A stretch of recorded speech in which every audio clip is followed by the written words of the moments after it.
What's going on, everybody? It is your boy Chris, man. We are here at the Work Hard, Play Harder podcast. It is Monday, December 2nd, 2024. My name is Chris Drummond. I am a freelance sports reporter based out of Minnesota here. I also work in sales and also proprietor of this podcast, Work Hard, Play Harder, where I bring individuals on to talk about their why and get to know them outside of their occupation. I got a special guest that's going to be coming on with me today. She is a sports reporter that works for Newsday. She has been doing sports reporting for a few years now, covering sports such as tennis and baseball, along with other sports as well. Her name is Laura Albanese, and we are going to talk to her about her why and get to know her a little bit outside of her occupation. So without any further ado, I introduce to you the wonderful, talented Laura Albanese.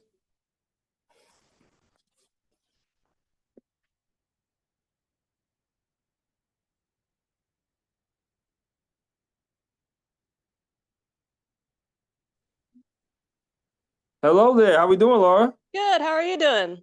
I'm doing good. I'm doing good. It's wonderful to see you. Just want to say you look absolutely lovely today. Oh, thank Starting you. off. That's very kind. Yeah, absolutely, absolutely. And I also want to say thank you for allocating your time to me to come on my podcast, Work Hard, Play Harder. How's your week starting off? How was your Thanksgiving weekend? Thanksgiving, I was in Dallas covering the Giants versus the Cowboys, which are two Mm. very bad football teams, but one's a lot worse than the other. Yeah, you ain't lying about that one. You are not lying about that. But Yeah. it turned out to be an actual good game. Not terribly bad. No, not terribly bad. The Giants definitely looked a lot better than they have in recent weeks. But I think part of it just has to do with like you're talking about like Cooper Rush. You're not talking about Dak Prescott. So it was kind of a little bit of a different situation. But yeah, they're in trouble there, and they lost Dexter Lawrence possibly for the season. So that's gonna be tough. Yeah, Laura, I would definitely second that. I think he's going to be done for the season. It also kind of helped to not have Tommy DeVito in and have Drew Lock as your quarterback. Now, I know you're Yeah. probably saying, okay, it didn't help much, but the Giants offense at least had a pulse. I mean, at least had a pulse as opposed to the week before when they played the Buccaneers. And you know Yeah, how that no. goes. Yeah, I agree. But like I go back to the same refrain, it's not the quarterback. It's not the quarterback. It is it's one of those things where it's just a little bit of everything, and they kind of got to look themselves in the mirror and be like, okay, what's going on here? Yeah, that's gonna start from up top. Yeah, The Mars is gonna have to get busy and rehauling that roster and being able to make some competent decisions agree. on players, especially in the skillful position players. No question about it. So I Right. like that. I like it. I want to reiterate to you why I wanted to have you on here on my podcast, and the reason being is I think you do amazing work there at Newsday for sports reporting. I got a chance to see some of your videos on YouTube as well. I think the one that kind of sticks out with me was the one when you were covering the U.S. Open and you were trying the different foods. I thought that was pretty cool. I Yeah. thought that was pretty interesting for sure. I've never been to the U.S. Open, so I definitely wanted to look at that because it's a dream of mine for sure to at least attend it or cover it, either or. But I definitely want to do that for sure. So I love the work that you do. I love the professionalism that you show. I've always admired different reporters because this is the industry that's tough, regardless of whatever publication or wherever you're working online or whatever. It's just a tough business. And I know how hard it is to work in this business, being a reporter for the past 6, 7 years that I've been doing it. So I love breaking bread and learning about people's stories because everybody's story is also, as you know, very different of getting into this industry. So, with that being said, I'm going to start off with the first question that I always ask every guest that I have on here, and that is, what is your why? What is your why of doing what you do? Did you have any role models, any Yeah. inspiration growing up? But what is your why of doing sports journalism? It's an interesting question because I grew up kind of in a difficult situation that was also very isolated. And so one of the things that I look towards, during the summer vacation, all the kids are playing outside and doing different things. There is one thing on TV when you don't have cable television, that is baseball. Yep. So I look to baseball kind of as an outlet. And I just enjoyed basically the cast of characters and the storytelling over a course of a season. And there were so many times where I did feel that level of isolation, where the one thing I was allowed to do was go to the corner store and pick up a newspaper for like 25 cents or whatever. My family didn't have much money, but I could scrounge up a couple quarters here and there for a Sure. newspaper Sure. and like Okay. a 25-cent pack of chips, because back then you could still get chips for 25 cents. I remember those um, days. I remember that. so, and I would turn to the sports pages, and I always found it fascinating to see how people told the stories, Mm. because you'd think, 162 games, you'd heard everything, you've seen everything, but people are so interesting and so nuanced, and they have so many different things going on that you learned a lot about them, and it almost felt like I was part of something. And Mm. then as I got older, and I got into journalism, I was a news reporter first, just because there just weren't a lot of women working sports, especially on the newspaper level. Sure. uh, I kind of fell in love with the idea of telling a story a different way. I think about all the comfort that that brought me growing up. And I'm like, okay, so how can I tell something in a way where people feel more connected? And I know it feels like a little like highfalutin, because you're just writing about baseball, but it helped me out. And so that, I think, was definitely one of my whys. The idea of creating a story that, okay, sure, it's dumb. We're talking about sports, and sports are great for certain things, but they're not the end all be all. At the end of the day, your family, your health, those are the things that are important. But Absolutely. there's a way where you can tell a sports story where it kind of echoes some of the things that we go through in our everyday life, that I think helps a lot. And so I was really drawn to that. No, I feel that. I do. I don't know. I'm old enough to know when they used to have the grandma cookies in the bag. You remember the grandma cookies that they used to have for like uh the blue bag where they had Oh, the yeah, yeah, grandma yeah. cookies. Yeah, yeah, yeah. Well, I'm old enough to know when they used to be like 25 cent, 50 cent. That, like, an RC cola or whatever, or those little like plastic jugs, and like there were no Absolutely. flavors. It was just a color. I was like, I'm getting blue Hmm. today, Absolutely. purple or whatever. Absolutely. No question. No question. I definitely know about that. People sleep on that because they like, Good. used to be pretty good. They used to be Yeah. pretty good. I know my mama used to buy the three cereals in one box. If you remember that, the three cereals in Yeah. one box. Yeah, That was a that's good that's week. that. Yes, that's what I know. I'm back on that. But to get to the point that you were making, I totally understand that why. I really do, because it kind of correlates with the why that I had. I mean, my dad was a huge sports person, and he loved Magic Johnson. He loved the Lakers. And I grew up in California. So just being able to watch my Lakers and watch Shaq and Kobe in my years, I was in my middle high school years when I was watching Shaq and Kobe.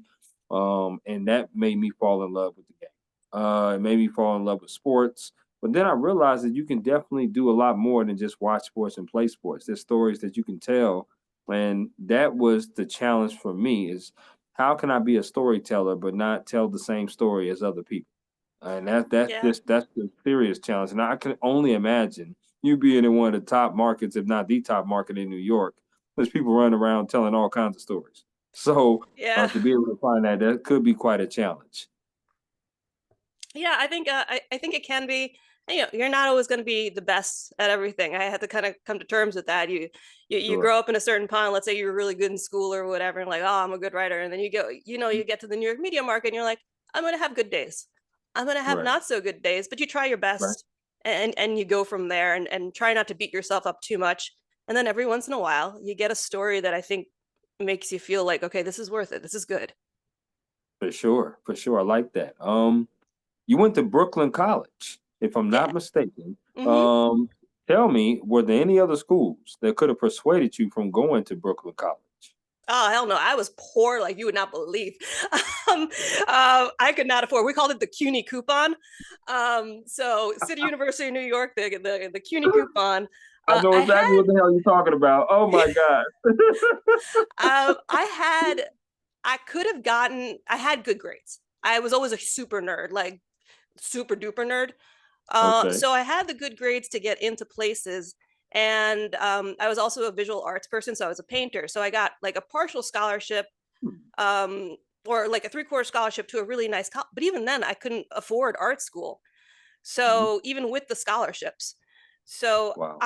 and so one of the issues that I think doesn't get talked a lot about is in a lot of situations when you are applying to colleges as a below poverty level or very low income person, one of the Right. biggest things is like going just like the application fees. Like I'm not affording $75 just to ask if a college can take me. You can't Right. like, and That's a like lot of money. it's a lot of money. And a lot of times Yeah. when you are coming from a low income household, both my parents are immigrants, you don't Okay. necessarily know that there are resources that you can go to and be like, oh, maybe I can get this fee waived. Sure. Maybe I can do that because you come from a background where it's like, oh, you figure it out on your own no matter what. So I went to Brooklyn Mm. College and I got lucky. They paid my way. I wouldn't have been Mm. able to afford college beyond that. But then I got really, really lucky because I didn't know that Brooklyn College actually had a really good journalism program. And the head of Mhm. the journalism program at the time was a man by the name of Paul Moses, and he had won a Pulitzer Prize for Newsday. Wow. It was like a two-man band. It was him and Anthony Mancini, who used to be a reporter at the New York Post. So I lucked into all. There was no skill involved. There was no like research involved. It was, Mhm. this is close to my house. They are not going to make me pay to go here. I don't even know what my major is. Let's do it. Like, very much like that. I feel that, girl. I feel that. And sometimes it don't even need to be extravagant. It just needs to be effective, right? It just needs Right. to be to the point of, okay, you know what? You're close. I'm in New York. And I'm gonna make this work. And yeah, we're not even gonna Yeah. stress about all that other sugar You could honey have iced told me my tea. major had to be like poli sci or something. I would have just done it for the degree. I'm like, all right, whatever, let's go. Let's rock with it, right? I feel Yeah, that. let's Now you do it. said that your parents was immigrants. Where did you grow up at? So I am the youngest of five. My parents, my dad came here for work before I was born. He was a chef from Italy. And then Oh, my okay. mom and her four kids before I was born, I was the only one born here, came. And then like 13 years later, I was born. But it's interesting because growing up in Brooklyn, it's kind of an immigrant enclave at the time. So you didn't have Yeah, to learn how to speak English. You didn't have to kind of like really navigate the world in that way because it was essentially everybody from various other countries coming together. So a lot of it was like you don't really learn some of the things that maybe your peers know about, again, scholarships, guidance counselors, SATs, all that other jazz, because that's not just a thing in an immigrant culture where no matter how long you've been there, it's still very insular. right. Right. I feel that. Okay. I like that. I want to ask you some favorite questions, and you just give me the 411 off the rip based Okay. upon these favorite questions. Laura, are you with me? Yeah, I'm here. I'm ready. All right, here we go. Let's do it. Favorite meal you like to cook? I love to cook. Okay, so favorite meal for takeout is any sort of soup dumpling or dumpling. Anything in Mm, dumpling form. okay, now. I love Mm, that. One of my favorite things to cook, I do kind of a short rib, wine braised short rib ragu over a cheesy polenta, which is pretty good. But sometimes I use the leftover short ribs and do homemade mac and cheese with like Gouda, Asiago, a little bit of cheddar with, you could do the roux and everything else. And so I use the leftover short ribs in there. And mm. that's a crowd pleaser. That slaps. If I haven't done so already, Laura, my name is Chris, and I just want us to meet. So just in case I am on the streets of New York, please don't be afraid to say hello to me. Please, I'm just saying. Yeah, maybe if I have any leftover short ribs, I'm just I'm telling you, it's pretty good. well, that's why I'm introducing myself again, making sure you just don't remember that Chris is a very hard name to forget. Now, there's too many I ways you agree. can go with Chris, so I'm just saying. I'm a huge taco person, by the way. Oh, I love a good Us taco. reporters, yeah, I can whip up some tacos, pretty good. No question about that. I wanted to ask this bonus question because the last time I was in New York, it was my first time ever trying street meat. Have you ever Hmm. tried street meat? Yeah. Oh, yeah. Okay, okay. I live So, in okay. Queens, so all they do because it's a bunch of like it's like Greek and Turkish neighborhoods. So you got Hmm. like the kebab spot, and then you have like the hero spot and everything else. So plenty of street meat. Okay, okay. So the first time I ever came to New York, I've been to New York a few times 'cause I do have family out there, and I love the city. I really do. But the first time I ever came there was a dude that was real late at night. I just got off the mega bus. Don't even know if you know about that, I but I do got off the not. mega. Oh yeah, the mega bus took me there 'cause I was going to meet my dad who lives in New York as well. And they offered me street meat, and I thought it was like something inappropriate. I was like, "What is going on? Like, I don't want Yeah, nothing I see street that or meat." now. I hear it. Yeah. Right. Like they was like, "Brother, you want some street meat?" And I was like, "Whoa, no, I'm good. Let's pass. Hard pass on that." He was like, "No, man, you don't know what you no, I do know what I'm missing. Trust me, I do. I'm good. It's 2 something in the morning. I don't want street meat. We good." Hmm. Turns out the next time I came there, they had some really good street meat. And I like it Very now. So I always ask New Yorkers if they definitely love street meat. a big fan. But especially since I moved to Queens, just because this is the place to really get it.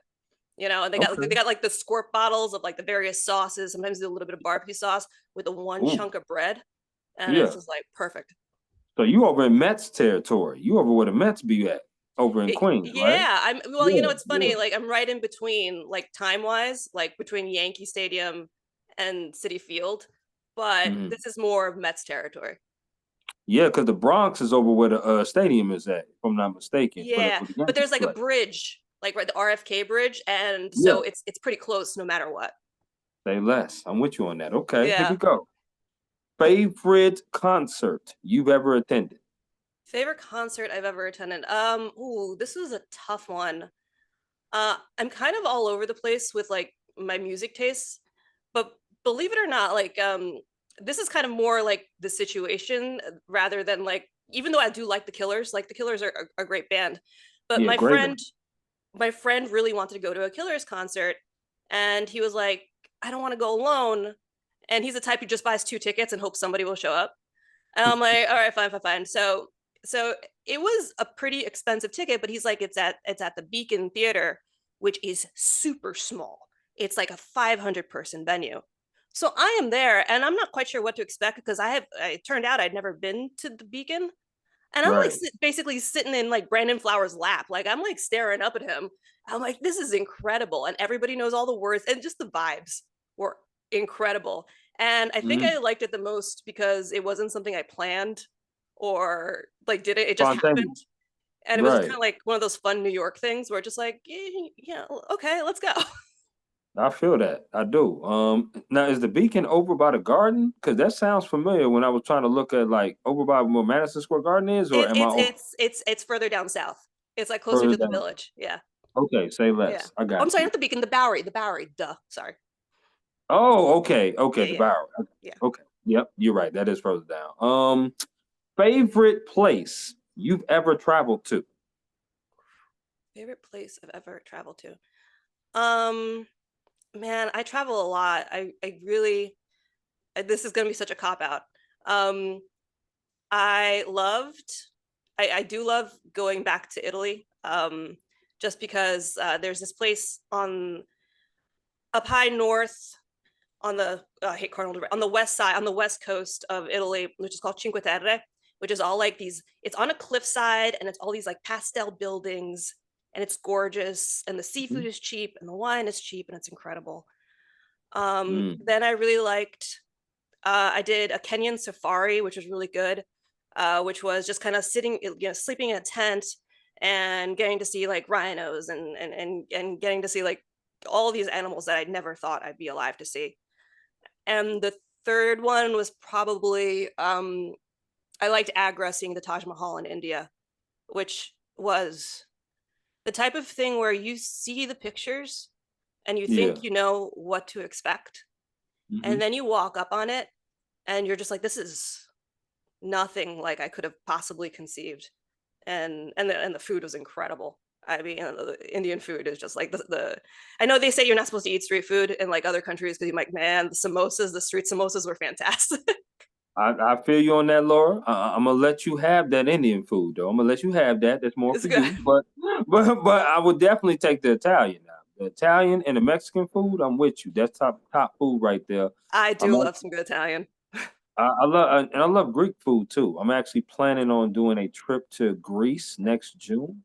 So I want to be able to go there and do that. I'm doing that on a cruise next Oh, June. that's gonna be awesome.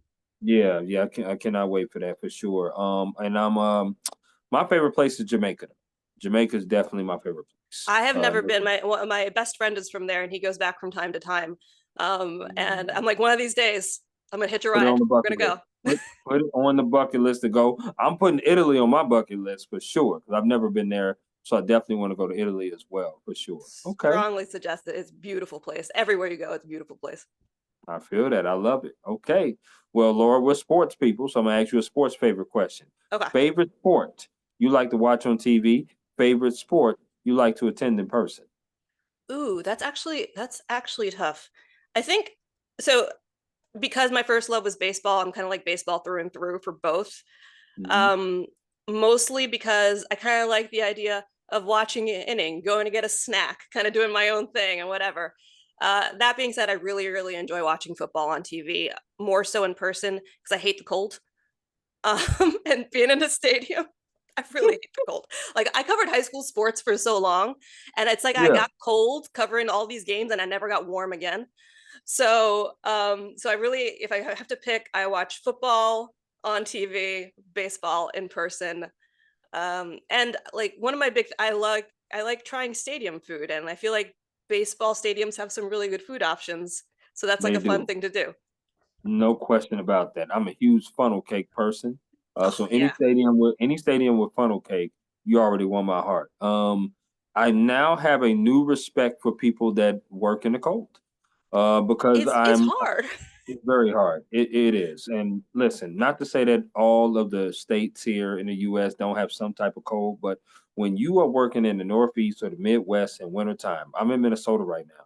Oh yeah. Minnesota gets cold. Minnesota gets cold. I came from Atlanta, Georgia, where I graduated undergrad, but I also spent some time there doing journalism as well, covering Hmm. different teams, different games, and stuff like that. When I came to Minnesota, I was like, oh hell no, this is a different type of cold. Like the It's wind different chill is level. different. It's a Oof. whole different level. So I have a new respect for people that work in the cold and have to stand outside, take photos, try to get quotes, and then get the shit in on deadline too, Oh my which is gosh. crazy. And people are like layer. I'm like, there's no number of layers in the world that's gonna Nah, help me through this. it's not. And when even when you're sitting in the press box, it still does not matter. At some of these football fields for high schools, it's still cold as you know what. Some Oh of my these gosh. different places when you walk outside and walk into the arenas for basketball and different kind of sports, especially high school, because I covered high school for and I still do, but I do it on a freelancer now because I also wanted to do professional. So I also do professional now. But when I worked for the publications and covering these high schools, Lord, this cold Mm-mm. was something different. I've been here. This is year three, and I'm hoping to move to some warmer temperatures. I, you But know, I hope that for you because thank you. I can't, I can't even deal with it anymore. I'll still do it. It's my job, but I am not having a good time out there. I feel you. And listen, are you now? You say you're from New York, so I'm wondering how could you not be used to the cold? Well, it's like I am used to the cold, but it's a different sort of cold when you're standing completely still watching a Oh, game on the oh yeah, sideline for like 3 hours. It's like your absolutely. body has no time to do anything with that. So, I mean, now with pro sports, like I don't have to do that much. And there's still times if you do like NFL, like practices or whatever, but you're still not out there perfectly still for 3 hours. That Right. is Like a high school event. I know like a what you're high talking school event. about. So yeah, no, I did that. I did because I did high schools for like a long time, for like 6+ years. And Mhm. by the end of it, I was just like, I love this job. I love everything. I cannot be standing in the cold anymore. I can't do it, man. Right. Move me up to something else. I feel you on Please. that. Okay. Okay. Last of the favorites. Favorite restaurant. I'm a huge foodie, Laura. Favorite restaurant that you like to eat at.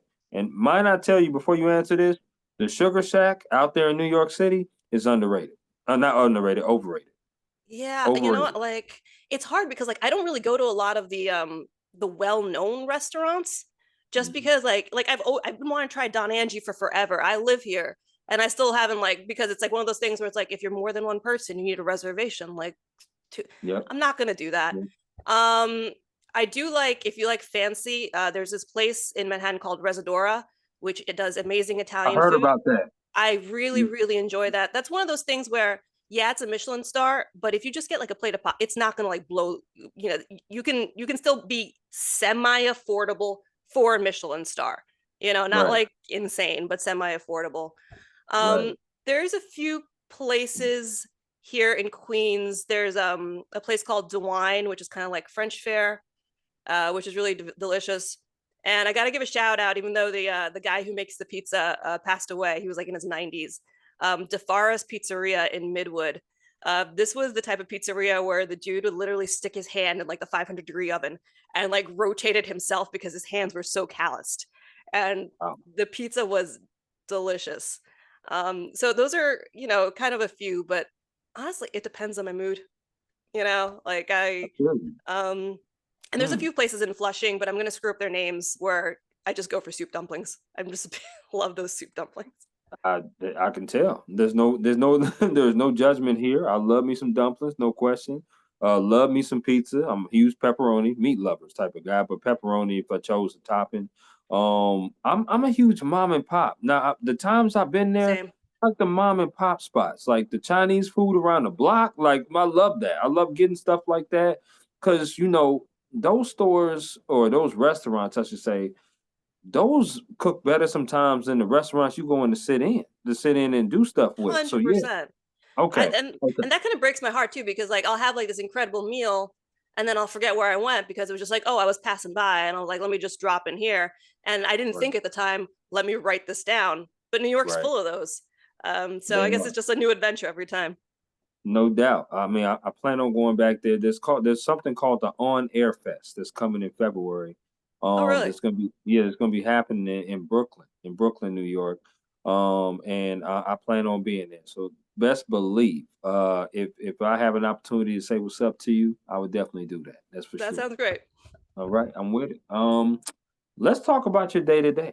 Hmm. As you know, journalists is different. Every single day, you're doing something different, writing something different. We don't have the normal business hours of 8 to 4, 9 to 5. That's not Right. us. Sometimes we have longer days. Sometimes we have, maybe shorter days. Sometimes, and we work all different times, the days of the week. So, tell me a process for you because it seems like that you're covering right now the Giants for sure. I'm not sure if you're doing Jets or anything, but the Giants for sure. And in the upcoming baseball season, I believe you do both the Yankees and the Right. Mets. Talk about your job on a day-to-day basis and how you prepare for it. What type of things do you do? When do you call it quits for a day and stuff like that? It's the one thing that I will say that I do have going for me is flexibility. So, and I don't mean my job is flexible. I mean I'm flexible. like because I don't know what I'm doing from day to day like some of the time. So it's a little bit weird because during Hmm. baseball season I could very easily be pulling 12 to 13 hour a day. And then right Hmm. now it's kind of a situation where like, oh Laura, you stay home, you work on projects, and maybe I don't have that type of schedule anymore, where it's a little bit easier. So I'm doing a little Right, bit of Giants, but I'm not doing a lot. I'm doing right, and again, a lot of that comes from the fact that I'm a salaried worker, so I'm not working by hours. So when I'm doing those 12-hour days, it's not like I'm getting paid extra for it. I'm just getting the job done.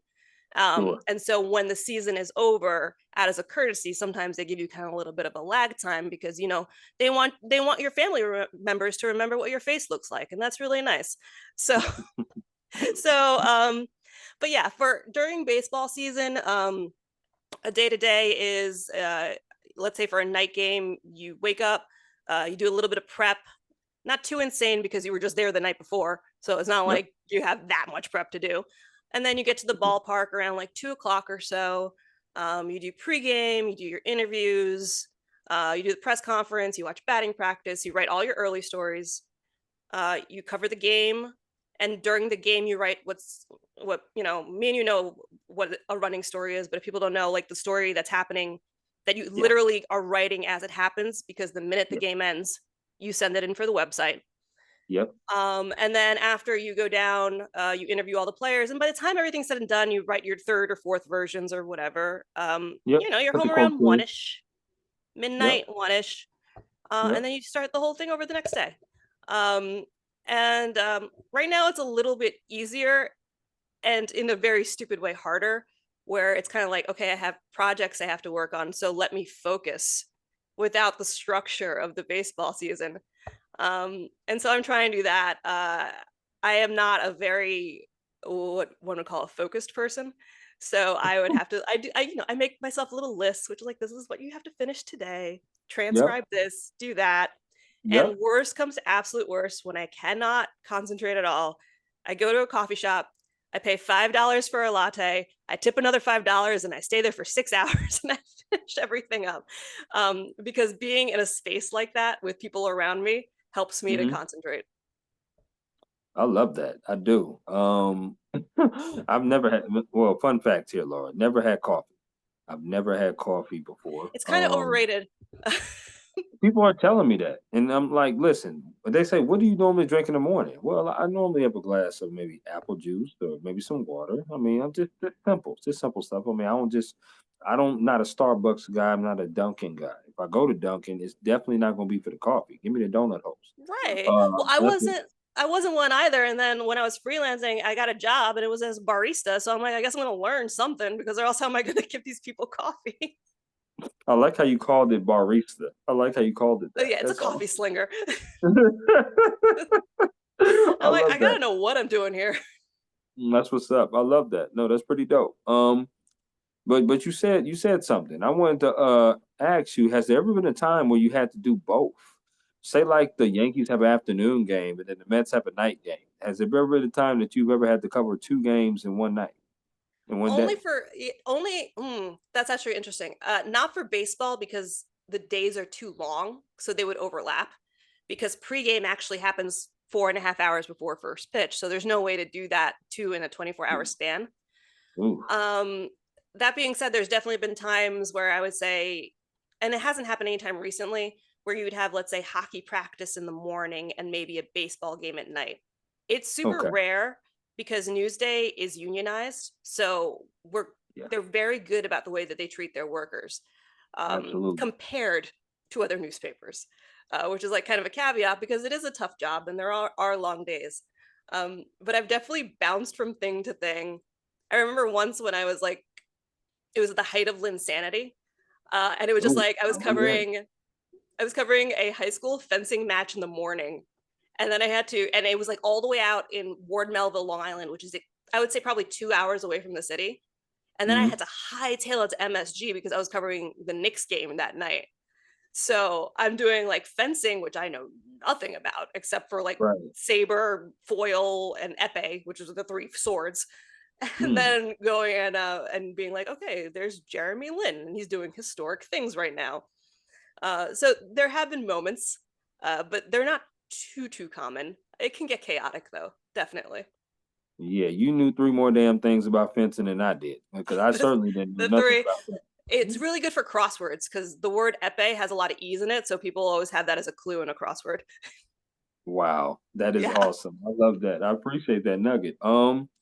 With that being said, what you're working is hard. This is a great segue to this next question, Laura, and that's mental health and work-life balance.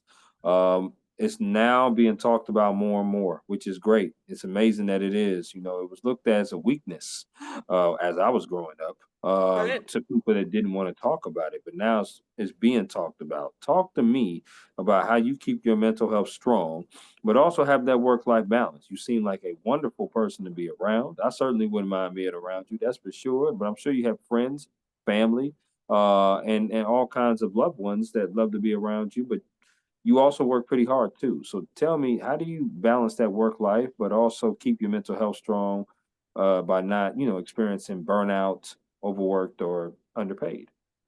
Yeah, I have to say that I have not been perfect about this at all. I mean, therapy does help, and I'm a big proponent of it. Like, if you can Okay. afford, which, it's a privilege to be able to go to therapy. It means you have No insurance question. and or you have the means. Not Yep. everybody has that. So I'm in a privileged position where I can afford therapy, and I'm thankful for that.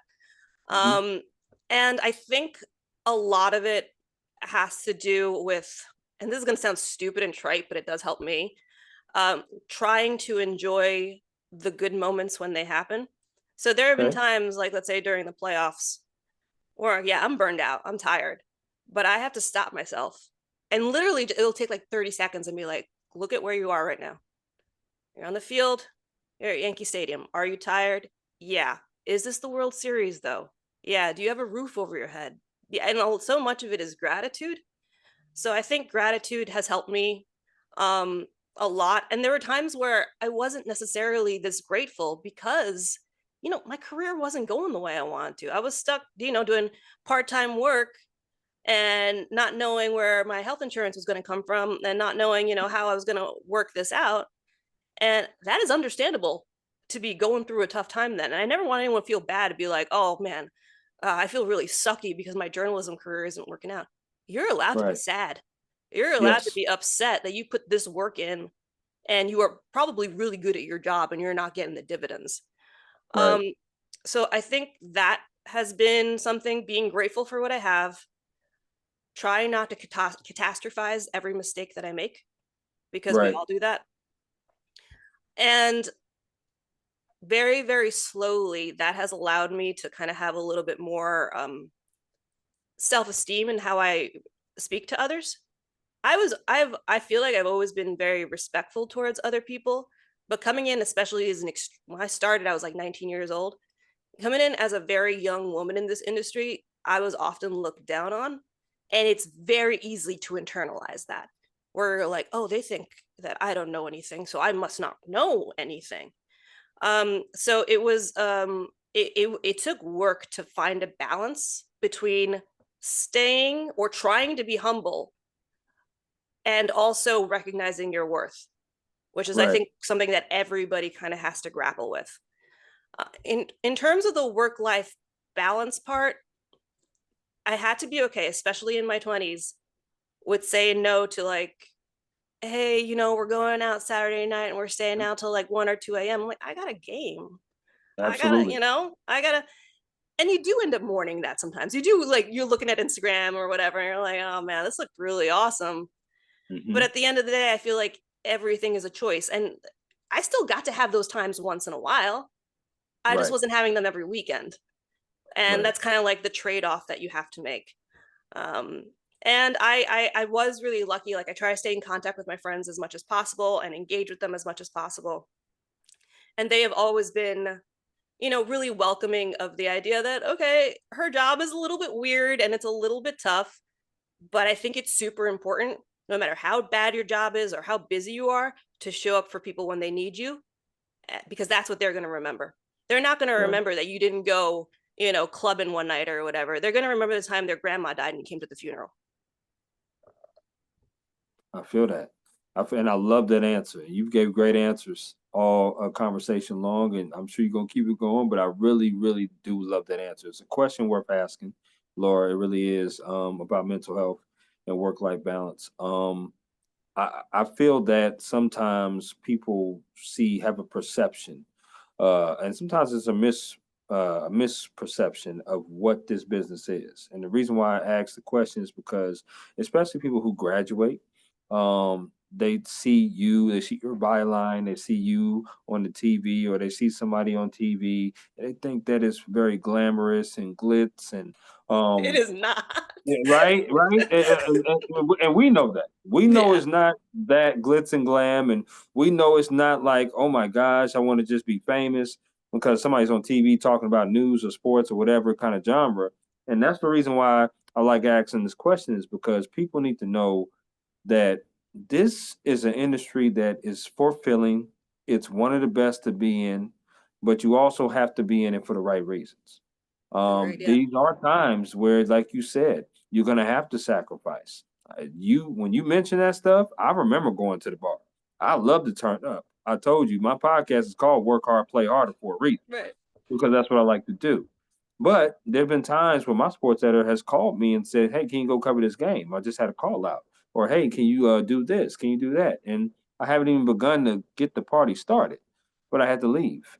Or weeks before that, before I'd even get to the bar, "Hey, man, we're hanging out." "I can't, dude. I got a game. I got to write a story. I got an interview." But Yep. these are the sacrifices that you have to make in order to achieve your dream, achieve your goal.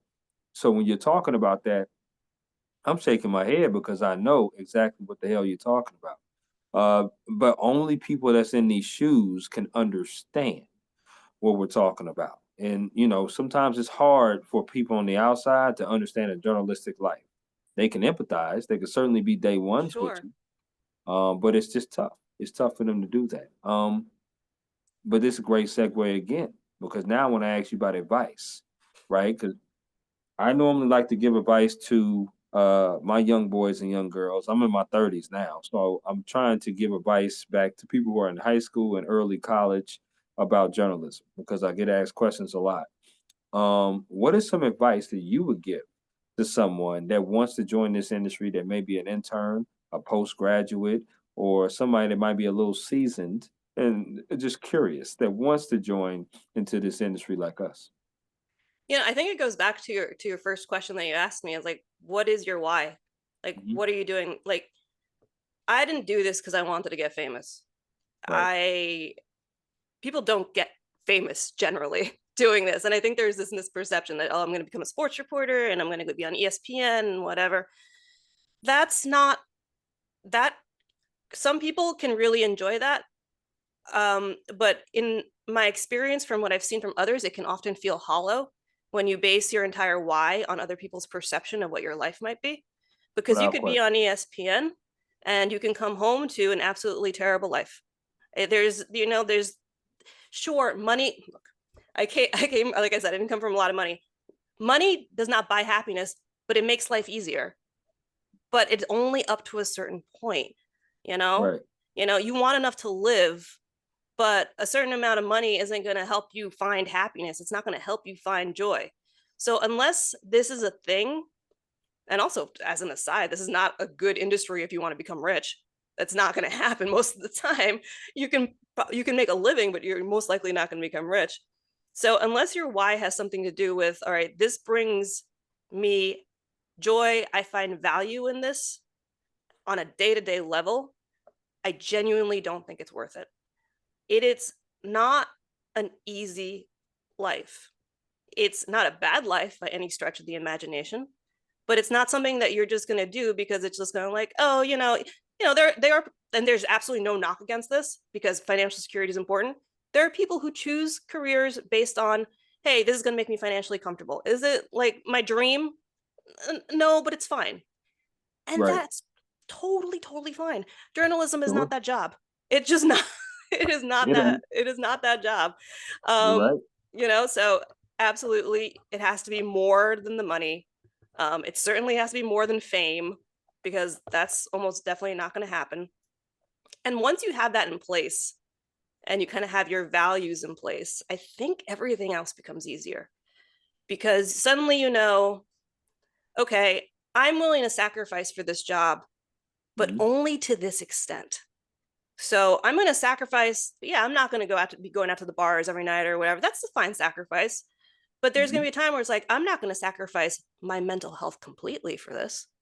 I'm Right. not going to sacrifice any connection I have with my family for that. That's not the key to doing well in this career.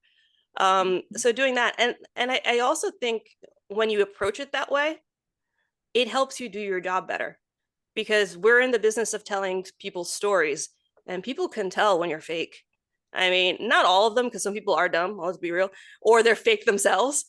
Um, Hello. Hello. but a lot of people, I would say the majority of people, can tell when you're fake. And if you approach people Right. trying to tell their story while being completely fake, you're not going to get anything from them. You're not going to get anything worthwhile, because they're going to have their guard up. Why would you even bother? 1000% agree. The two things that I advocate a lot to my young boys and girls is, one, try everything. In this Mm-hmm. business, if you can be a jack of all trades, you're gonna make yourself more of an asset. Whether it's broadcast, whether it's print, whether it's writing, producing, radio, whatever it is, try it. If you like it, cool. If you don't, that's cool too. Yeah, it's Um, fine. it's all gravy. It's just a matter of whatever direction you want to go in. It helps you go into that direction. I know another thing that I also like to advocate is, even if you decide to leave this industry, as far as you tried it and it wasn't for you, that's okay too. Many of my peers that I know have left journalism and went off to different occupational genres. I'm sure you know some peers as well, Laura. Oh yeah, I think the majority at this point. Which is not a problem as well because No. it's not for everybody. You will miss holidays with your family. You will have to probably move somewhere that is not going to be near your family. You will have to grind. You may have to start bottom, but you'll work your way up. Something that you've done. You've been with Newsday for what, some years, if I'm not Long, mistaken. long time. Yeah, back A from an long time. internship. Right. So a long time. And you grind it. And I love that. I respect that about you. But people have to understand that these are things, if you want to be in this industry of journalism, you got to make the decisive decision to be in it. You can't be 1 foot in, 1 foot out. There is no half-assing in this one because they will weed No. you out. They'll weed you out. And you will not survive because the pay, which is the last thing, is just not going to be up to par for that. That's why I freelance. I love this industry and I still love it to this day. And if I can find something full time, that'd be great. But I also do have a full-time job as well. So I'm still in it, but I'm also out there as well doing my thing because obviously bills got to be paid, right? And you talked about it, medical insurance, different things of that nature. When you're freelance, you don't get those things. Hmm. Um, the last thing I'll mention before I move on to the next question is be comfortable being uncomfortable. And ladies and gentlemen, I live my life like that. I live my life being comfortable, being uncomfortable. And it's really simple. In life, things are not always going to be comfortable. That's with your job, that's in life, that's family, friends, whoever you deal with. If you can turn those uncomfortable situations into comfort, to be able to handle them with grace, humility, I should say, uh, you're going to suit you better in your job. So I always try to be comfortable being uncomfortable in my life. So that's what I try Yeah. to advocate to people for sure. It's actually interesting you say that. That was something that I really had to teach myself to do more and more and more. Mhm. When I was young, especially younger, and I would just I'd be like, wow, because I have, I mean, we're talking about mental health. I have anxiety, a pretty bad anxiety. Mm, And now it's managed with under, like medication and psychiatry and all this other stuff. But having sure. anxiety, especially social anxiety as a sports reporter, that's, That's that ooh, can be a challenge. that is And tough. so before I was even medicated or anything like that, it had to be the point where like my hand is shaking, my voice is shaking, Right. all of just do it anyway. And I know that feels trite, and not everyone can do it because people's levels of anxiety are different. And that is not a knock on anyone who can't. Um, Right. but I mean, there were times I was doing stuff I felt like I was gonna full on vomit. Like I was like, just do it, just do it, just do it, just do it. And you throw yourself in. And unfortunately, they're right. The more you do something that makes you deeply uncomfortable, the slightly, very slightly less uncomfortable you get the next time you have to do it. Without question. Without question. And it's amazing. I appreciate your transparency by bringing that up. I do. It's not a weakness to get therapy. It's not a weakness to get medicated. Some Not at people all. need that. Some people need that in their lives. No question about it. When you're in the sports reporting position and you have to talk to people and build sources and random people that you probably have never talked to before prior to that, it can be an anxiety type of situation. You get Oh yeah. nervous. It's a nervous type of thing. So yeah, no question about that. We have reached the portion of the podcast, though, Laura, now that we're going to do the interactive game called This or That. Okay. It's a game that I like to play with my guests here on the Work Hard, Play Harder podcast, where I throw things at you and you get to choose this or that. So, Laura, are you ready? Okay. I am ready. Okay, here we go. Which chicken place would you rather choose to eat at? Popeyes or KFC? Popeyes really like their biscuits. I like that, girl. We off on girl. You on point like a period right now. I like that. Okay, I know my here we go. Popeyes. Here we go. I'm with you. I'm with you. I'm rocking with you. Chicken wing flavors. Which one are you choosing to put on some chicken wings?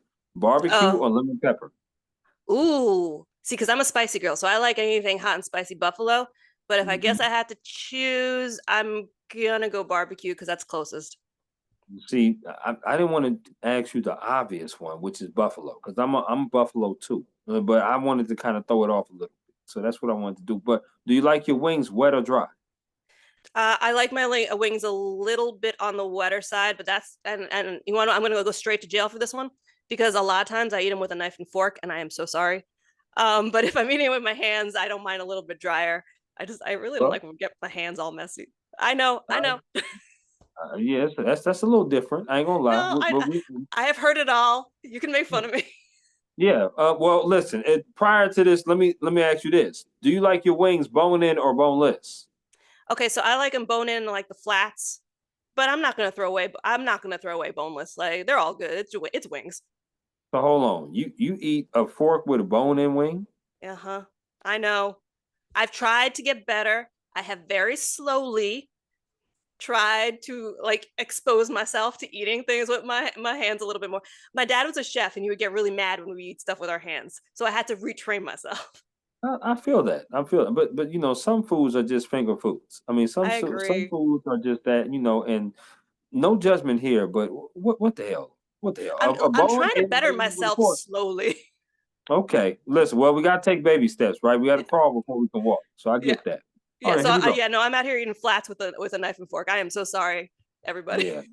That's okay. That's all right. You are the first and probably the last. So that's all, that's all I understand. It's totally fine. Um, which sport would you rather play? Badminton or bowling? Oh, I actually was really good at badminton in high school. Well, not really good, but like enough where I wasn't embarrassing myself. So I Hmm, think I'm more of a badminton person. Um, yeah, it's just hmm. fun. I like running around and smacking things. That's good. Okay, I'm with you on that. I like badminton too. Which sport would you rather watch on TV? Would you rather watch softball or would you rather watch volleyball? Ooh, that one's actually kind of a hard one. I think more I think I'm more of a volleyball person because it feels more action packed. But I like softball. Like softball's fine. It's just the All pitching, right. the underhand pitching kind of bums me out. I can feel that. I can feel that. I'm huge into volleyball. Ever since I moved here to Minnesota, definitely huge into volleyball. They got some really good players here I in the covered Minnesota volleyball area. a lot. It was fun. It was always fun. Absolutely. These next four have to do with music concerts that you rather attend. Okay. So here's the first one. Which music concert would you rather go to? Would you rather see Kendrick Lamar or Drake? Kendrick Lamar. Hmm. Girl, you on point right now. Here we go. Which music concert would you rather go to? J. Cole or Lil Wayne? Mm, Little Wayne. Okay, I'm with you on that. Which music concert would you rather attend in person? Would you rather see Beyonce or Rihanna? Rihanna. I don't know. I just love Rihanna. I'm sorry. Okay, I like that. Which music concert would you rather go see? Luke Combs or Morgan Wallen? Oh, I don't I I I don't know. I think Morgan Wallen is the one I like a little bit better. I don't know them that well. I kind of figured you did with the I feel that it's okay. It's all I right. know I because got a I bonus heard a one. Morgan Wallen song the other day and I don't even remember what it was. And I was like, oh, this is kind of a bop. That's all right. Okay, here we go. I got a bonus one. Bonus Okay. one for you. Which music concert would you rather go to? Chris Brown or Usher? Usher. Mm, okay. All right. That's pretty good. Do you like desserts, Laura? I don't have a huge sweet tooth, but I'll dabble every once in a while. Okay, so here we go. I'm gonna list four different categories of desserts. Okay. You have to choose one of these you'll never eat again. Okay, so Okay. here we So the go. one I hate. Yes, Okay. Gotcha. absolutely. So here we go. The first one is ice cream. The next one is cookies. The next one is cake. The last one is candy. Which one are you getting rid of that you will never eat again? Oh, yeah. I feel like this one's not fair. I'm kind of lactose intolerant, so I have to choose ice cream. Oh, 'Cause, well, yeah, I would say so. Yeah. but like I do like ice cream. Let's see. The other one was but like okay, so if I could eat ice cream, probably cookies is what I'd get rid of. Okay, I got you. Now, what's your favorite cake? My favorite cake, um, either I like cream cheese frosting, so that goes good with red velvet and carrot cake. But Mm, I'm not a mm. huge chocolate person. So, oh, and I also like sort of that birthday cake, like the kind of pseudo funfetti type of situation, and strawberry shortcake. Absolutely. Yep. You Strawberry just shortcake. named You two. wanna? That's the You one. named Strawberry. two of my favorite. You named two of my favorite for sure. Which is the red velvet and the strawberry shortcake. So that's my favorite. Okay. Do you like potato chips? Love potato chips. Okay. So now I'm gonna name four brands of potato chips. You get to choose one of these that you'll never eat again. Okay. Okay. So here we go. The first one is Pringles. Okay. The second one is Doritos. The third one is Lay's. The last one is Ruffles. Which one are you getting rid of that you'll never eat again? Okay. I am gonna go with Lay's only because Ruffles are elevated Lay's. So I can live with Ruffles and get rid of Lay's.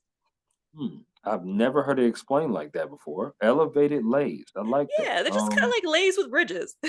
Okay, I feel that. Now, Ruffles, sour cream and cheddar are my favorite chip of all time. That is my favorite as well. I love sour cream and cheddar. So that's why Stop it. I Are could you not say no to that. serious? No, seriously, I would get them at high school, but my vending machine had sour cream and sour cream and cheddar chips. So I would get that and a bottle of Yeah. Snapple for lunch every day. Hold on. Let me guess. Was it apple Snapple? It was not. Nah, I'm an OG like lemon iced tea Snapple girl. Oh wow. Oh, Yeah, okay. You taking it back. I feel that. I feel that. All right. I like that. I like the fact you like sour cream and cheddar chips. Now, no, it's a superior chip. okay. Are you now people looked at me kind of crazy out here in Minnesota, but I was the typical one that in sandwiches, I put my chips in the middle and I smash the chips and I eat the chips with the sandwich. Do you do that? I have done that in the past. Not always. It depends on the sandwich. Like a tuna sandwich is really good with like some smashed chips in the middle when you got the mayonnaise. So it depends on like the texture. But if I'm being I like a feel that. salami sandwich, like the full on like Italian, whatever, I don't want any chips in there. Nah, I'm turkey and steak. Turkey and steak with mine. I can see And that. chicken. Turkey, steak, and chicken. That's mainly what I eat with sandwiches. Okay, I feel that. I want to ask you two top four questions. The first top four question I want to ask you is, what is a top four of events or stories that you have done in your career? Obviously, you've covered a lot of different things, but what are some memorable stories that you could talk about that you've done in your career?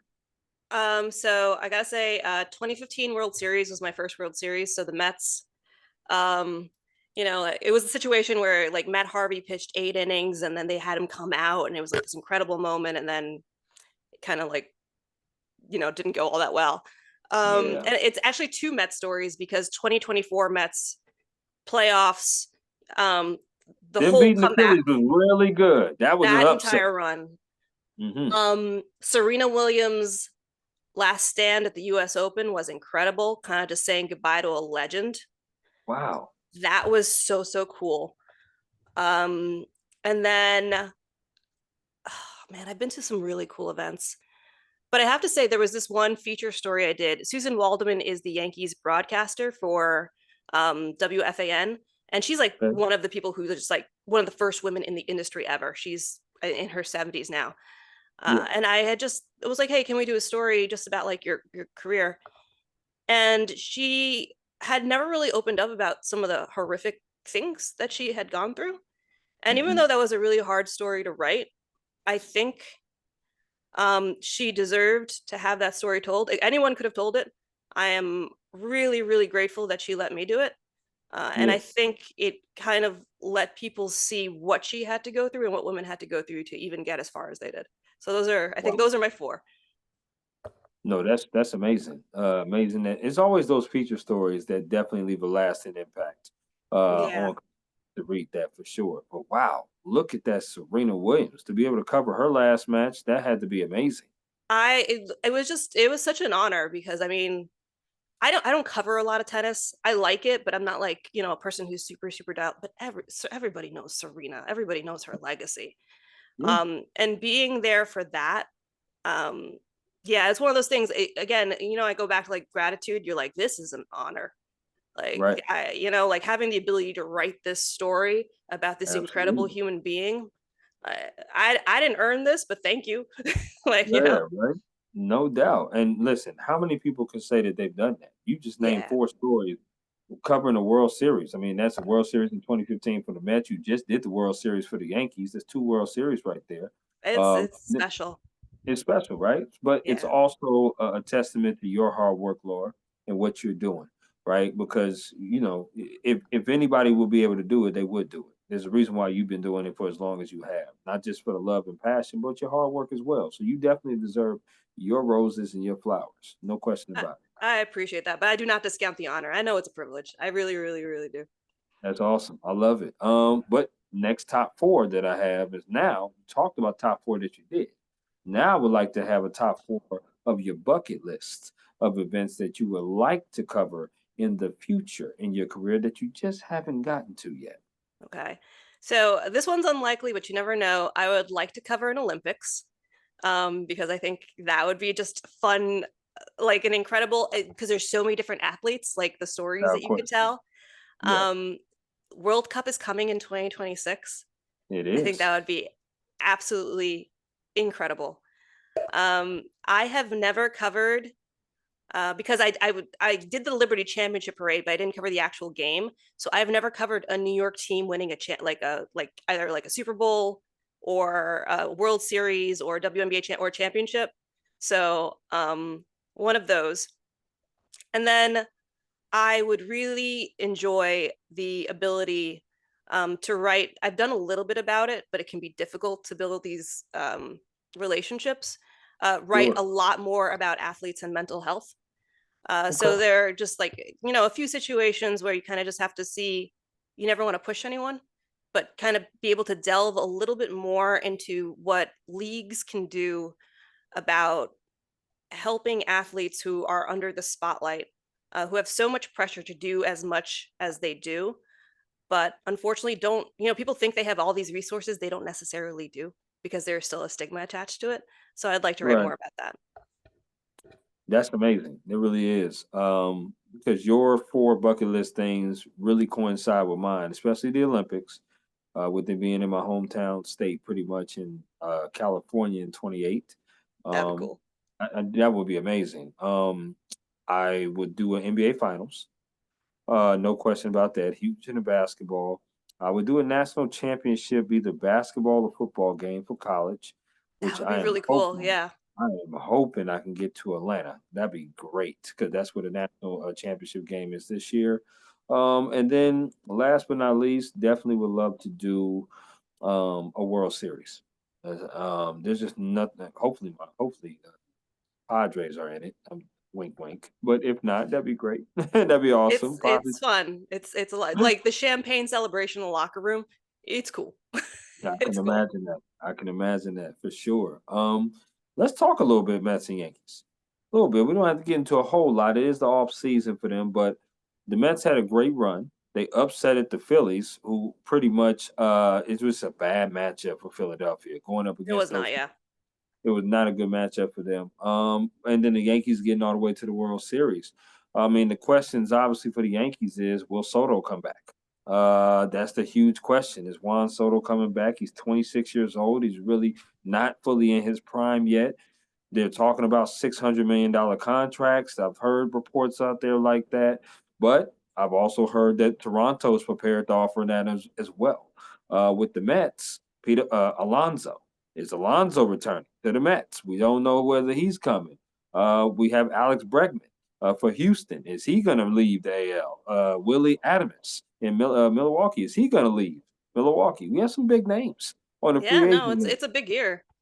Talk to me about the possible no not noise but news that's going on with the Yankees and going on with the Mets. Obviously, with Judge winning his second AL MVP, that was amazing to hear.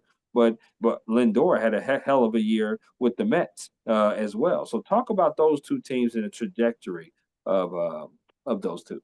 It's kind of complicated. I feel like anyone who says they know what's going on is probably lying to you. Juan Soto knows what Juan Soto is going to do, Yeah. and maybe Scott Boras knows a little bit of that. Some of the rumors coming out are indicating that the Mets have a better chance than maybe was otherwise expected to land Juan Soto. That Sure. being said, I am always careful with this because people can look at Steve Cohen's money and they could use it as a bargaining chip. So it could be that, he wants to go somewhere else entirely, and there's rumors being spread about the Mets being ahead in the race for a reason, which is to drive up his asking price. Right. Um, with that being said, I believe the Yankees have a great shot, but they have been on. Hal Sandbrenner has been on record saying he does not want an inflated payroll. So if you're paying Juan Soto all this money, how do you pay for the rest of your team? And it's with Mm-hmm. homegrown talent. So now you have to essentially sell to Juan Soto that you have enough in your farm system to create a sustainable winner, because when this guy signs, he's going to be stuck in wherever place he's in for like 10, 12 years. He's not going to be stuck in a place that has no opportunity to win. I Right. mean, for like a little bit extra. Whereas the Mets have shown a more sustainable way to build a winner. But then again, the Yankees were the one who made it to the World Series and the Mets did not. So I think that's going to be a big fight, because it's, sometimes with a lot of these contract things, it's like, well, the income tax and the schools and all this other stuff, none of that matters. They're both New York teams. It's the same Right. thing. Um, Right. so I think that's going to be interesting. Toronto is always in it. They were in it for Shohei Ohtani, but do you want to go to Toronto? It's going to be the same question. Can you build a sustainable winner? The Red Sox have been rumored to be in it. I Yep. think a lot of what happens with a lot of these other free agents is very dependent on where Juan Soto goes, because it's going to be such a huge part of people's payrolls, unless you're the Dodgers and you can pay him 37 cents and then defer it for the next 700 years. So I 100% don't know. I'm sorry. I 100% don't know how that's going to work out. I mean, and you have to believe that the Dodgers are actually still in play. Um, so even though they just signed Blake Snell. So that's going to be interesting. The Alonso situation, I'm fascinated with.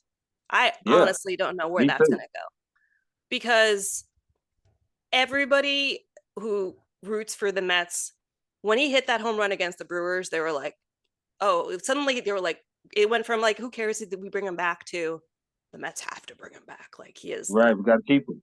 Yep. right. So the question is he going to take a hometown discount? Do the Mets even want him back for the price I, that he's going to, I command? don't think he will. And how much does the fact that he is a homegrown talent and kind of like one of the beating hearts of the team count towards what they're willing to pay? All of this ties into the Willie Adames stuff, because Yep. Willie Adames has said that he was willing to move to third base for the right price. So Willie Adames is obviously a premier player. Right. The Mets could sign Willie Adames, but they're going to have to pay a premium for him if they do it, because he's willing for the right price to move to third base, which Yep. means you have to move Mark Vientos to first base, which means Yep. there's no room for Pete Alonso. So all Mm-hmm. of this stuff is interconnected. And frankly, I'm like, I'm not the type. I'm not going to be sit here and be like, oh, I know how what's gonna. I have no idea. I literally have no Do, idea. There's too many do moving you think pieces. Valentos will move to the outfield though? I Is don't it a necess- possibility? I don't necessarily think so. I think the Mm. move would be to bring him to first base. The Okay. issue with that is like, the Moneyball thing. It's like, playing Hmm. first base is extremely easy. Tell him, Wash. It's like, no, Right. it's not. It's really Right. hard. Right. So this is Vientos was not bad at third base by any stretch, even though people thought he was a defensive liability. But Hmm. then you're moving him out of position and you're making him learn something completely different. And I think that's a hard ask. That's a really hard ask when your infield defense was one of the reasons you got where you did. No question. No question about that. I know it's also been rumored that Willie could go to Atlanta, to the Braves, I could see that. which I can definitely see that as well. Obviously he wouldn't play third base because Austin Riley's over there, but I do think that could be pretty formidable as far as a infield with obviously with Yeah. him, Albies, Riley, and you have Olsen as well. That could be pretty interesting. But the Yeah. The Braves NL pitching, East, they're the going to be a Braves problem. pitching scares me though. They scare me because they're not going to probably sign Freed. Freed is probably not coming back. Mm-hmm. And their pitching has been shaky ever since the 21 World Series, which was my Right. last year there in Atlanta. So it's been shaky at best. The Mets pitching is pretty good, pretty decent. It is, but They, it's up in the air right now because so many of their starters left. So now that it's is a true. question of that's what they really have to rebuild because they signed Frankie Montas, but it's one of those things where like the president of baseball operations for the Mets, David Stearns, doesn't like to do multi-year contract, like big multi-year contracts on pitchers. Sure, So he likes sure. these reclamation projects. Sometimes you just need an ace though. And I don't know You if Kodai do. Senga after a year off is going to be that guy. I don't know either. I don't know either. And that's what kind of scares me about the Yankees. The Yankees pitching has been up and down at best. Uh, Yeah. at best. It's been up and down. It's been inconsistent. That's no question about it. And when you got Judge, who's making 360, you got Stanton's contract that's probably coming to an end soon, but he's making 327 off his contract from the Marlins. And then you're trying to pay Soto both of their contracts combined, Yeah. which is near 600 million. Who else you gonna have money for? And that's the thing. Um, And they haven't really shown the ability to necessarily. I mean, Matt Blake, their pitching coach, is very good, but yeah, like you're out here trying to look for deals. Everybody's looking for deals. You without know, question. it's not going to be easy. Give me before I move on to the next question. Give me a surprise team, or do you think what could be a surprise team for next year? Because to me, in my opinion, I think Detroit. I was just Uh, about to say Detroit. No, yeah, no, really, I really, yeah, no, okay. I for think real. Because I was Detroit. like, like, and everyone counted them out at the trade deadline. Everyone's like, oh, they're going to move Tariq Skubal. They're not going to do anything. They Mhm. showed signs of improvement with what they had. Yep. Now they can build on that, not necessarily with a whole lot of money. And that entire division is kind of like a lot of it has to do with your division, the people that you're playing against. When the division is as weak as that, yeah, you could do a lot with very little. And then when you get to a playoff situation, especially in a short series, anything can happen. No question. I definitely think Detroit is on the rise. I think Kansas City could be on the rise. They could be. They've shown potential. Their pitching Uh, is excellent, and that is all you need a lot of the time. but their lower hitting is awful. Outside of the one through four, which we have Witt, Salvador Perez, Because like 87 years old and still carrying that team with him and Bobby Witt. right, right. But their lower hitting, as far as that lower lineup, is awful. It's bad, and you can pitch around that in the playoffs. You get pitched around. I And want. people do, but that's an easier fix because you're just trying to kind of like fix the lower part of your lineup. So that's something that you can do with smaller short-term investments. What about the because this team has really disappointed me the past at least 2, 3 years for sure. The Orioles. I keep thinking Yeah. that they're going to get there, get there. They have tremendous talent on their team. They're really good. In the regular season, they're beating the brains off of everybody's ass. But then when it comes to the postseason, they just fizzle out. I mean, they can't get past that first like wild card round. They seem to fizzle out every time. Well, When that's are I we mean, gonna I see the feel like Orioles do that's their pitching. I mean, they had Corbin Burns and that was great. But the Orioles? like a lot of this team, it was just like their pitching was exposed. And it Yeah. goes back to the thing that makes you successful. We've learned this lesson time and time again. The thing that makes you successful over 162 is not necessarily going to make you successful in the postseason. And, I mean, bullpens come at a premium in the postseason, No especially question. because a lot of people's arms are tired. So, an ability to produce out of your bullpen is Mhm. an elite aspect of doing well in the playoffs. They churn out these great hitters, these great position players that all look exactly alike, and you can barely tell them apart, and that is fantastic. But they also have to kind of like build a more well balanced team, and that's not what we're seeing. In addition to that, a lot of these guys are young, and so there's still a level of maturity that Mhm. they need to get to, and a lot of them are still getting used to the workload of the 162 game season. So you're more likely to kind of see a drop off towards the end of the year, as opposed to these guys. I know, like people, not that the Cardinals were any good, but people Right. kept making fun of their rotation because it was like Lance Lynn and like all these like, 36-year-old gamers. Those dudes last. Get like They one of do. the two of like a dude who can, give you 100 and whatever, 175, 180 innings and Yeah. just grind through it. And believe it or not, sometimes the guys who can just essentially be gamers in October can get you further than you think. It's crazy. I mean, it really is, Laura. It's crazy. Every time I look at that Orioles team and look at Henderson, Mountcastle, Hearn, Mullins, and all those hitters that So they much have in that talent. lineup, they have the lineup their lineup is so good. It's comparable to what the Yankees do and the Dodgers do, the two teams that was in the World Series. Yeah. I don't know if there's a better lineup from 1 through 9 outside of the Yankees and Dodgers that you can mention with their I can think of a few teams that have great hitters. Don't get me wrong, but we talking about an entire 1 through 9 lineup of just talent, and they just don't seem to get to the point where they need to get to. It's Yeah. crazy, and I No, it's love baffling. baseball. It is, and mind you, I'm in Minnesota, so yeah, you definitely know. I know about Detroit and the White Sox and all these teams Poor that White come through Sox. here for sure. Right, right, yeah. Tell me about it. Tell me about it. What kind of advice has someone gave you that you hold on dearly to? Hmm. Oh man. Man, people have given me some good advice.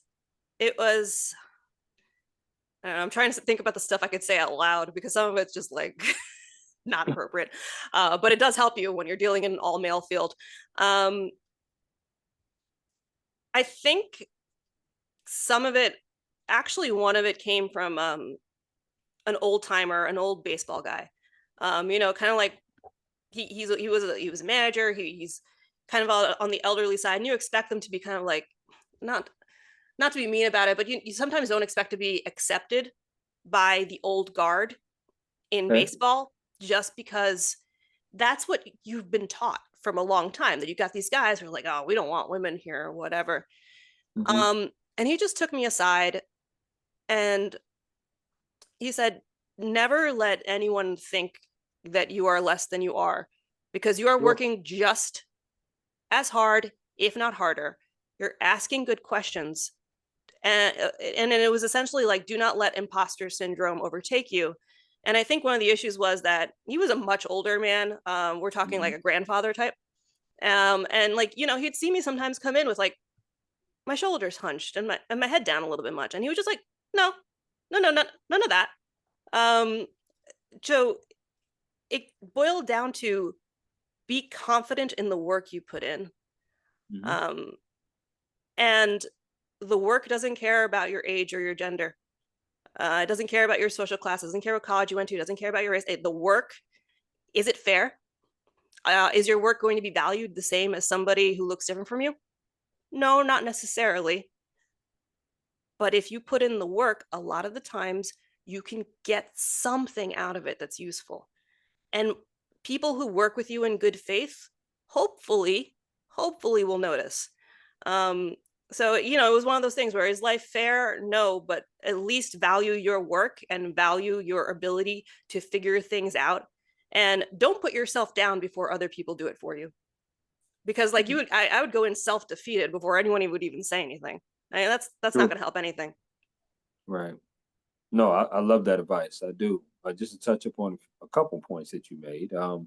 I definitely think that we got to get off the narrative of women not knowing anything or not playing the sport. They can't really know what to, report on or do. Um, I'm a huge advocate as a man that women need to be in sports, and not just women being in sports, but women in hierarchy positions. I'm a huge advocate for it because, as you know, when you go around to a lot of these sporting events, especially when I went around to high school events, you don't see a lot of women. We touched upon it before. You don't see a lot of Right. women writers. You don't see a lot of women photographers. You don't see just a lot of women in just sports media. And to me, it breaks my heart because I think that it only grows our sport even more when we have a different perspective other than males.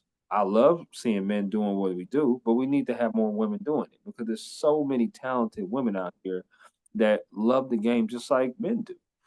It makes our sport better. It makes for better conversations.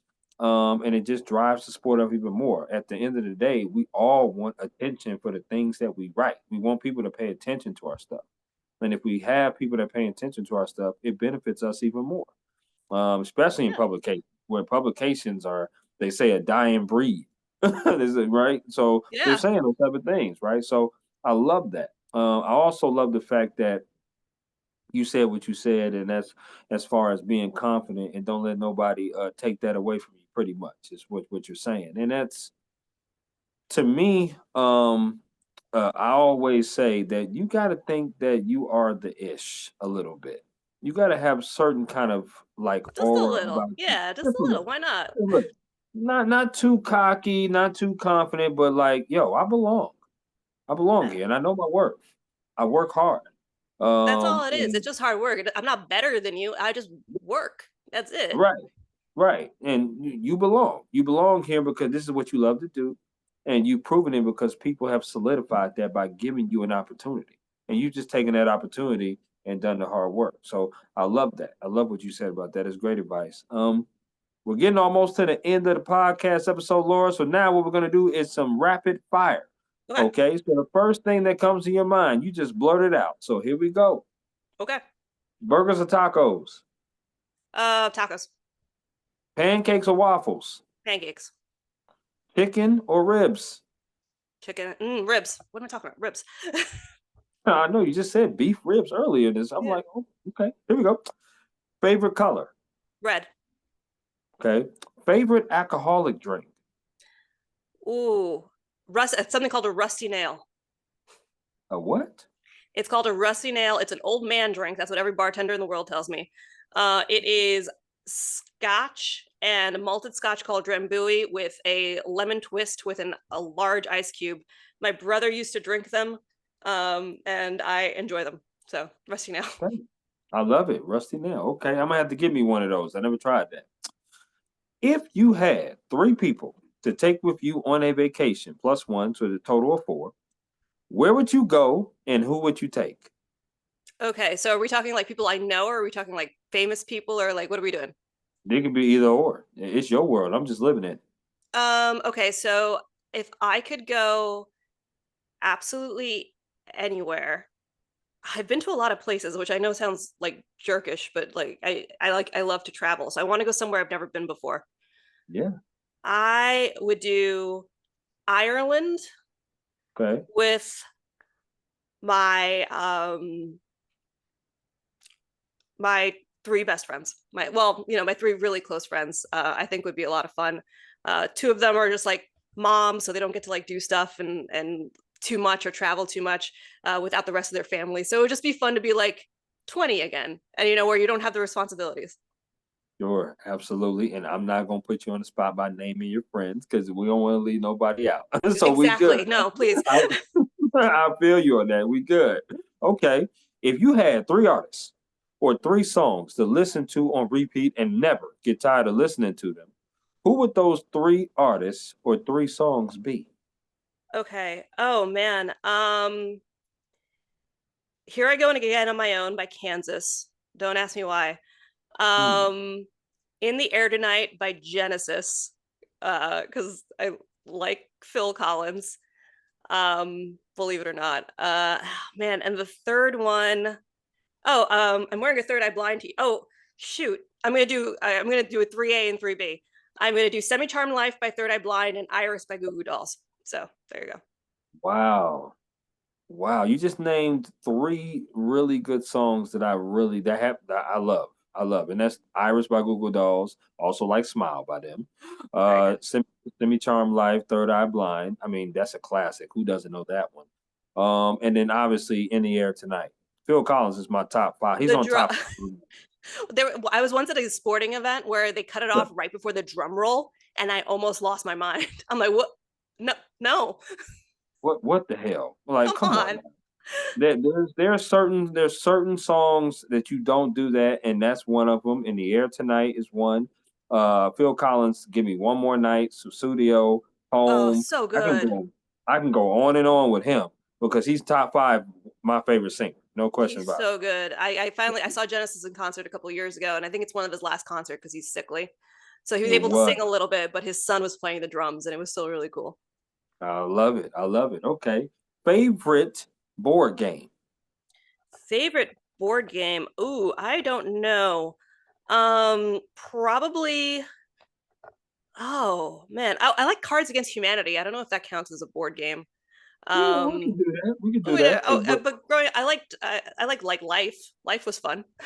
Okay. Now, since you said Card Against Humanity, I'm going to ask you favorite card game outside of that. Oh, poker.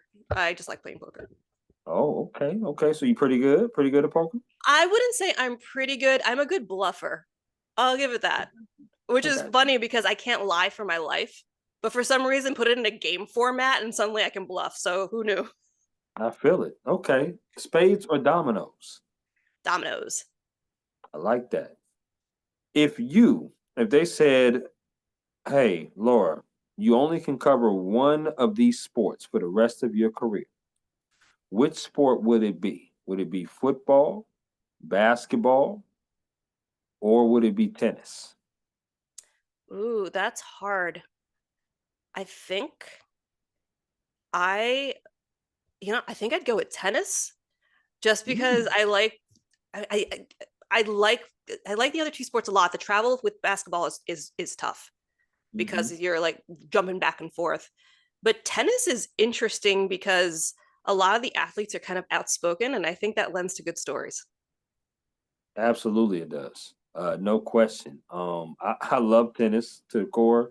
I love the rivalries, the matchups. I was a huge Agassi Sampras Oh, that rivalry was type of person. fun. Yeah. Andre Agassi is my favorite tennis player of all time.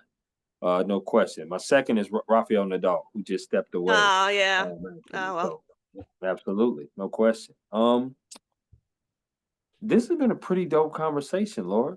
Just getting to know you and getting to know your why of why you do what you do, getting to know your family a little bit, of talking about your brother, not brothers, talking about your siblings, sorry, Yeah, and two you. brothers, two sisters. I've got all of them. Don't Right. worry about I was it. gonna say brothers and sisters, but yeah, talk about your siblings and all of them being born in a different spot than you, because you were born 13 years later. They're in New York, going to Brooklyn College, also being with Newsday since an intern, but covering all different kinds of sports, writing all different kind of stories, working two World Series, which is amazing, which I'm sure you're not done because the teams are pretty good there in New York.